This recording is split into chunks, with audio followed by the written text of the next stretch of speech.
எங்க கோரிக்கை சம வேலைக்கு சம ஊதியம். ஒரு நிமிஷம் இருங்க, பேச விடுங்க. ஒரு நிமிஷம் இருங்க, ஏன் பேசுறது பண்றீங்க சார்? சம வேலைக்கு சம ஊதியம் தான். பேச விடுங்க, ஒரு நிமிஷம் இருங்க. எங்களோட கோரிக்கை விடுங்க. எதுக்கு பிடிச்சி எழுதுறீங்க நீங்க? எங்க கோரிக்கையை தான் நாங்க கொடுக்குறோம். நீங்க சொல்ல விட்டுறீங்க. ஒரு நிமிஷம் இருங்க. நாங்க போராடி வரோம். நீங்க எங்களை எதுக்கு சொல்லுங்க? நாங்க எதுவும் பண்றோமா? நாங்க எதுவும் பண்ணல. 16 ஆண்டுகளமா நாங்க போராடி வரோம் சார். எங்களுக்கு சம வேலைக்கு சம ஊதியம். ஒரு 6வது ஊதியம் 6வது மேடம் ஒரு நிமிஷம் இருங்க. நீங்க இருங்க, ஒரு நிமிஷம் இருங்க மேடம், ஒரு நிமிஷம் இருங்க. இப்ப எங்களுக்கு தெரியும் இங்க இருந்தா என்ன உங்களுக்கு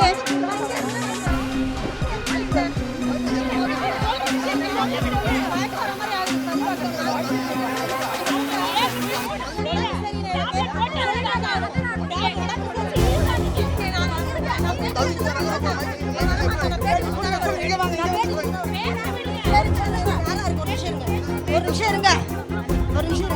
சார் நான் பேசிட்டு வந்துடுறேன்னு சொல்றேன் மேடம்.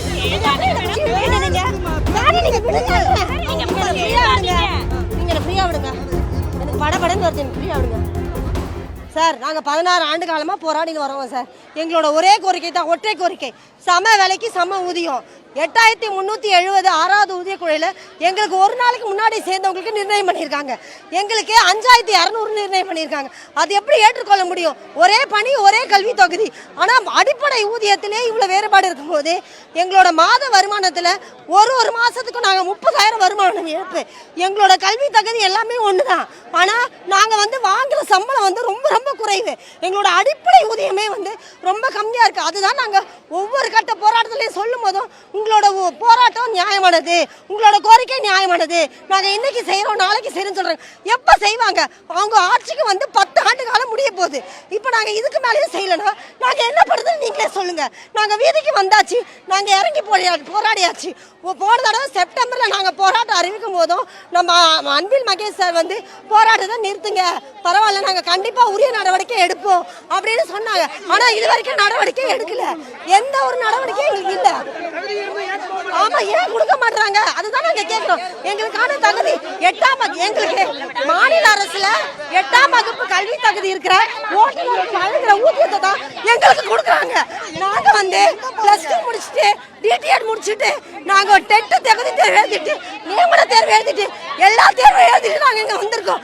ஆனாலும் எங்களுக்கு மாநில அரசுல ஓட்டுநருக்கு உரிமை இணையான ஊதியத்தை எங்களுக்கு வழங்குறாங்க. அது எப்படி எங்களுக்கு சமமாக சொல்லுங்க? எங்களோட படிப்பு எங்க போறது? எங்களோட கல்வி தகுதி எங்க போறது? எங்களோட தன்மானம் என்ன ஆகுது சொல்லுங்க. நீங்க எப்படி அது நினைச்சாலே எங்களுக்கு ஒவ்வொரு விடுமுறையப்போ நாங்க இந்த மாதிரி தான் வீதியில நிக்கிறோம்.